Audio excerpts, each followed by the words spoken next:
Okay, we're live. Welcome, folks. As you can see, we are not in office. We have the beautiful sun in front of us, and I have the lovely Eunice Mitchell next to me, who's going to be my co-host today. Yes. So, Eunice, where are we? We are in the beautiful, sunny San Diego, California. And let me see. Beautiful. All right, perfect. Yes, palm trees in the back. We got here yesterday, a little tired. We are we have our cup of Joe, but And our joy. cup of joy.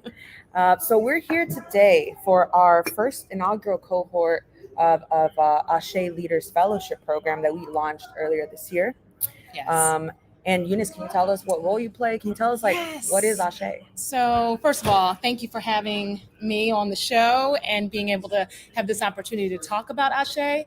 So it's an African word, a West African word, and it means so it shall be. And I think that is the total spirit of the work. So it's a fellowship that is 18 months long. We have found leaders from across 3 different communities. And our goal really is to create the conditions for these leaders to do what it is that's in their hearts to do on behalf of young people in education. Cool. So it's very simple. And I think our goal is to not over program, to not say, let me prescribe that you need to know this and have these dispositions. It's much more about like, who are you? How can we put you on? How can we center our efforts, our resources on you, being the best you in your community and doing some work? The only other thing that makes it special is that we are working with 3 communities. I was only. about to say, yeah. Okay. And part of the belief there is that, a lot of fellowships, number one, they do prescribe, like you have to do all these things. And folks are on their own journey, kind of learning and growing individually. And we are anchoring, just kind of like our organization and what we do in schools, we're anchoring these leaders with other people. So they're in a small squad with 4 other leaders in their community to do the work. And the work that we're watching them and we'll witness them do is to create new conditions that serve young people, those young people who are most marginalized, better. And you're actually a lead, right? For which I am. Which location? So I am leading in Akron. I don't know if I call myself leading. I think I call myself supporting, love it. Facilitating, loving up on Akron. But the love flows. So I think all 3 of the cohorts, all 3 of the squads. So we have Akron, Ohio, Jackson, Mississippi, and Inland Empire in California. All of them super special, dope people. These leaders are extraordinary. We feel honored, really, and humble to be in this space with them. So it's a mutual love and respect for them and the work. Yes, and it's super exciting that we're here today because obviously we're still in a pandemic, right? And so we've taken so many precautions to get here, from testing, from vaccine status, but we have an amazing lineup that, and I think San Diego, and let me just show y'all where we're at. Yes, show them San the Diego beauty. is the perfect backdrop. I mean, not only is it my hometown, but in a way, you get to learn about the way that communities have an impact also on education and the work that they do to impact the young people. Right. And if you find yourself not in the classroom, I think a really cool thing to think about is like, all right, what's the impact that I can make outside of the classroom, but still impact young folks? That's right. Um, Can I add to that? Yeah. Because I think we've chosen leaders for this fellowship who aren't all squarely in schools and districts. Like they find themselves in other organizations, nonprofits, that still either serve or touch youth, which I think, to your point, it's really important that education is not meant to be a schoolhouse that is closed off to the world. I think if we start seeing ourselves as part of an ecosystem where everyone has a role and a place in serving, supporting, loving young people, that serves all of us. So I think we're excited that we, for the most part, I'd say of our 12 fellows, we have less than 5, I think, that are squarely in districts serving young people in that way, and others doing it in other ways. So cool. So exciting.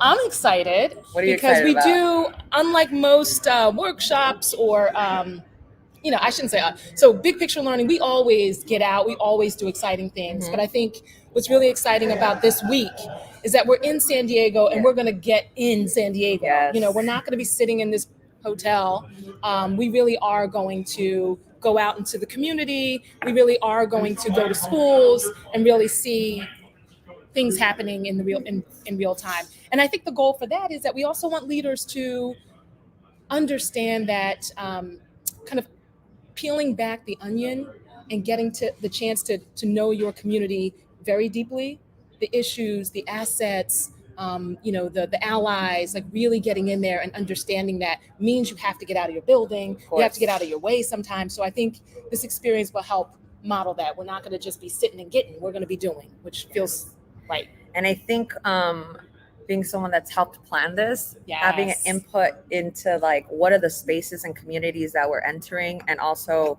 learning from, I think is key. So just a sneak peek for folks, obviously, if you're not in the fellowship, but we're going to be exploring Chicano Park, Barrio Logan. We're going to be exploring immigration. What does it mean to be in a borderland? What does it mean to be at the border? And so I'm like really excited, and I'm so glad that the weather. Obviously, it's sunny San Diego. It's like the best place in the country. But yes, I'm so happy you're here. I'm excited Thank you to be so much here. for joining me. Yes. And let me look at the time. Chris is gonna. First of all, Chris, if you're watching, which I'm pretty sure you're not, I miss you. But I love my co-host. I know. You got booted. Okay, I'm the new co-host. We did not mention where Chris was. Chris is not here. He's taken some good time to be with his family, but I'm pretty sure he's going to join me maybe this week. I don't know. I'm forgetting because my mind's on Ashé. Yeah, as it should be. Yeah. With that said, do you want to add anything else? I want to offer that another challenge we're having that I have personally that I think is a part of this work is to not overprogram and to not be performative.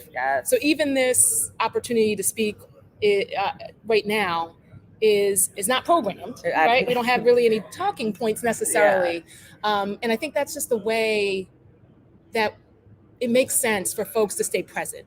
You can't stay present if you're always overprogramming, overthinking, and having a set agenda. Like a journey needs to meander. It needs to kind of take a dip here and there. And so I want to offer that just for those of you like in schools. Like I think when kids do meander and wander, it's not useless, right? And for leaders, when you do step outside of your school and choose to go to things, conferences, speaks, webinars, like it is a way to be influenced, not necessarily just a waste of time. And so I just appreciate that. And I think, And I was going to say, and also like the idea of community, right? So we're bringing together fellows from 3 different regions who I don't even know if they know each other in their own region. And so just a sense of connecting, relationship building, even at, outside of school, I think is so key. And I'm excited to see what our different expertises and experiences in our communities will bring together. Right. So I'm excited to see the dynamic play out. That's the power. Yeah. It's almost like if you don't overprogram, if you just sit back and let things happen organically, let people show up. They are the experience. And I think and honoring that. Right? And one thing that like I love about BPL is Big Picture Learning. I'm gonna say our name, is that we're not so structured. We're not very formal. And if you've ever been to a Big Bang, like you get that sense of like, I'm gonna leave my representative aside. I'm gonna show you who I am. And I think that's what we encourage, not only our like teachers, our advisors, our students, but we encourage that for our leaders, our system leaders. So we'll see how people show up. It's difficult. Yeah. I think it's difficult because most things in the world lean towards being planned and programmed and scripted in schools. Scripted. Like you got to be on page 1, whatever, month 1, week 1. And so it's hard to do something that's not in line with that. Yeah. And I think personally for me, sometimes it's like, oh, shucks, I need a whole agenda, but really leaning into being present and really listening and paying attention to what's in front of you is the work sometimes. So I'm looking forward to that. I'm looking forward to seeing, as you're describing, folks like have conversations that are authentic, that are real, that have commonalities, that inspire, that challenge. So I'm looking forward to all that. And look, thank you, Chris, for joining our session and putting a comment. You've been fired. I got her to join me and take the risk. With that said, we're coming up on time. So thank you all for folks that watched us. We are about to go get some pancakes Yes. because I need to eat before our fellows get here. But we hope you make it a great day or not. The choice is all yours. And cheers. Cheers. Okay, let's do our outro. Bye, y'all, and see y'all on Thank you. Thursday. Ashe.